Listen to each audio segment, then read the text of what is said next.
ఒక్కసారి కొమ్మూరి గోల్డ్ కి కాల్ చేయండి. తాకట్లో ఉన్న మీ బంగారాన్ని విడిపించి మార్కెట్ ప్రైస్ కి వాళ్ళు కొనుక్కుని మిగతా డబ్బులు మీకు ఇచ్చేస్తారు. వెల్కమ్ టు మనం టీవీ. మన టీవీ మన కోసం నేను మీ జర్నలిస్ట్ మనోజ్. సింహపురి పాలిటిక్స్లో అప్పుడే లోకల్ హిట్ స్టార్ట్ అయిపోయింది. అధికార పార్టీ నేతలు ఏకగ్రీవాల కోసం ఎత్తులు వేస్తుంటే అడ్డుకోవడం మనకు సాధ్యపడుతుందా అంటూ విపక్ష వైసీపీ నేతలు టెన్షన్ పడుతున్నారు.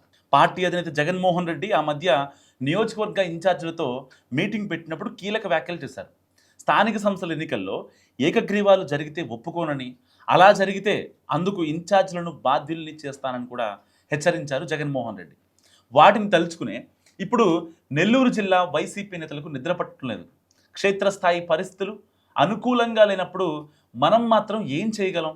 ఏకగ్రీవాలైతే ఆయన ఒప్పుకోరు. అలా జరగకుండా చేయాలంటే అధికార పార్టీ శక్తి ముందు మనం ఆనేట్టు లేమంటూ పార్టీ వర్గాల్లో చర్చ జరుగుతుంది.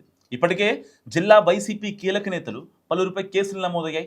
మాజీ మంత్రి కాకాని గోవర్ధన్ రెడ్డి ఏకంగా జైలుకు వెళ్లాల్సి వచ్చింది. కావలి మాజీ ఎమ్మెల్యే రామిరెడ్డి ప్రతాప్ కుమార్ రెడ్డి, సూళ్లూరుపేట ఎమ్మెల్యే కిలివేటి సంజీవయ్య వంటి నేతలు వారి అనుచరుల మీద కేసులున్నాయి. ఇలాంటి పరిస్థితుల్లో లోకల్ బాడీ సెలక్షన్స్లో తమ పరిస్థితి ఎలా ఉంటుందోనన్న ఆందోళన పలువురు ఇన్ఛార్జీలలో పెరుగుతోంది.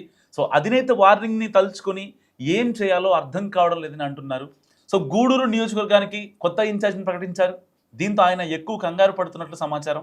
గతంలో ఫ్యాన్ పార్టీ బలంగా ఉన్న నెల్లూరు జిల్లాను ఇప్పుడు టీడీపీ ఆక్రమించేసింది.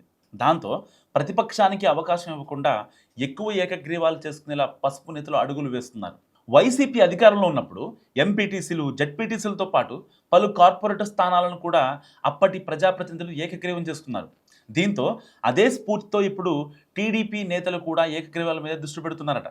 సో ఇటీవల సీఎం చంద్రబాబు జిల్లాలోని పలు నియోజకవర్గాలకు వచ్చిన సమయంలో ఎమ్మెల్యేలకి సూచనలు, సలహాలు ఇచ్చారు. దీంతో ఆయా నియోజకవర్గ ఎమ్మెల్యేలు సీఎం దగ్గర మార్కులు కొట్టేసేందుకు ఎక్కువ ఏకగ్రీవాలకు స్కెచ్ వేసినట్టు తెలుస్తోంది.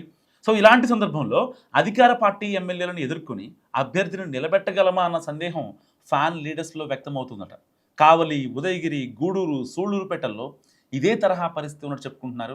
ఈసారి మెజార్టీ స్థానాలను ఏకగ్రీవం చేసుకోవడంతో పాటు వైసీపీకి ఒక్క సీటు కూడా రాకుండా గట్టిగా పనిచేయాలని పట్టుదలగా ఉన్నారట అధికార పార్టీ నేతలు.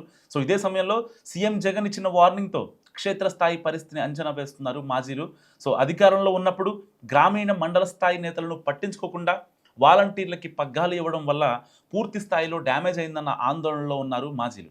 సో ఇదే సమయంలో కీలక నేతలపై కేసులు ఉండటం, క్యాడర్ సైలెంట్ అవ్వడం వల్ల రూలింగ్ పార్టీని ఢీకొట్టడం సాధ్యమేనా అన్న చర్చ విపక్షంలో జరుగుతోంది. పోలీసుల కేసులు, అధికార బలాన్ని తట్టుకొని లోకల్ బాడీస్లో నిలబడగలమా అన్నది ఎక్కువ మంది ఇన్ఛార్జీల సందేహం. సో కొన్ని నియోజకవర్గాల ఇన్ఛార్జీలు మెరుపు తీగల్లా వచ్చిపోతున్నారని, అలాంటి వాళ్ళ పరిస్థితి మరింత దారుణంగా ఉండవచ్చు అంటున్నారు. మొత్తం మీద ఇటు అధినేత వార్నింగ్, అటు అధికార పక్షం పట్టు చూసి ముందు నుయ్యి వెనక గొయ్యి అన్నట్టుగా మా పరిస్థితి మారిందని కామెంట్ చేస్తున్నారు సింహపురి ఫ్యాన్ లీడర్స్. మరి మీరేమనుకుంటున్నారు? మస్ట్ కామెంట్ చేయండి.